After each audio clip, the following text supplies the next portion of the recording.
Another severe weather mostly produced hail, high winds, and heavy rain. In Collin County, from Anna to Frisco and on to McKinney, plenty of hail fell. The storms were enough to delay the start of McKinney's Art and Bloom Festival by about 2 hours. Fox 4's Lynnanne Nguyen continues our coverage tonight from McKinney. Lynnanne. Yeah, Steve and Heather, we are still seeing some flashes of lightning off into the distance, but it is relatively dry here tonight in downtown McKinney. And while the worst of the storm seemed to have missed the festival, we did talk to some people who live not too far away from here, and they said that they did get hail in their area.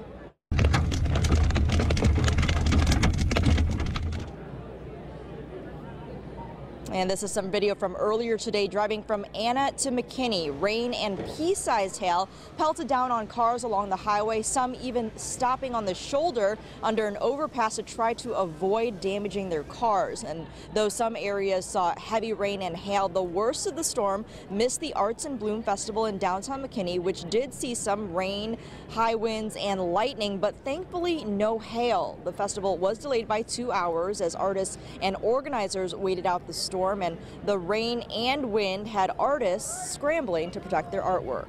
Luckily, I've never had any really bad damage, but you never know.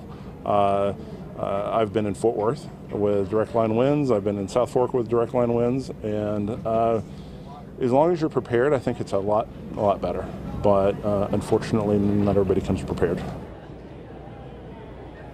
Artists say having a solid weatherproof tent with side covers is key to protecting their art in inclement weather during outdoor festivals, and just making sure everything is weighed down with sandbags, cinder blocks, or some kind of way to protect them from the wind. Event organizers here say that the event will go on, rain or shine, but they do ask people to go ahead and check their Facebook for any updates. And the festival here does go through Sunday at 5 o'clock. Steve, Heather, back to you. All right, Lynnanne, thank you. Thank you. Strong wind caused some damage in northern Tarrant County as well. Yeah, it did at this hour. In fact, there are about 3,600 homes and businesses in North Texas without power.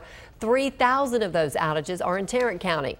So this is what it looked like in Keller, Roanoke, North Fort Worth area after the storms passed. Fox 4's Blake Hanson is joining us now live with more in Fort Worth. Blake. Yeah, we're right off Old Denton Road, just south of Timberland Boulevard. It's where we've seen some of the strongest wind damage out here. Crews right now are working to repair utility poles that are snapped in the strong winds out here. Utility poles just like this one that ended up over a brick wall. When this storm passed, people tell us it was quick, but it was powerful. There was a storm and then it broke and then came down in our backyard.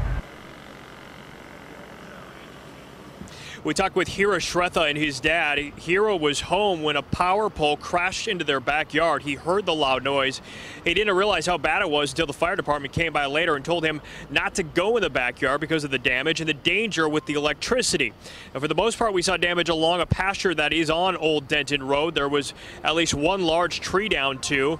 Obviously, with those power lines down, there were some outages. The racetrack up the road from here was closed until about 8 o'clock tonight. No power for a couple hours. Bricks were knocked off the facade.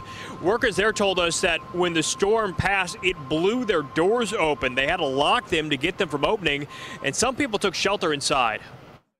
It was pretty bad. We had the people staying there because they were too afraid. You know, it was really that bad.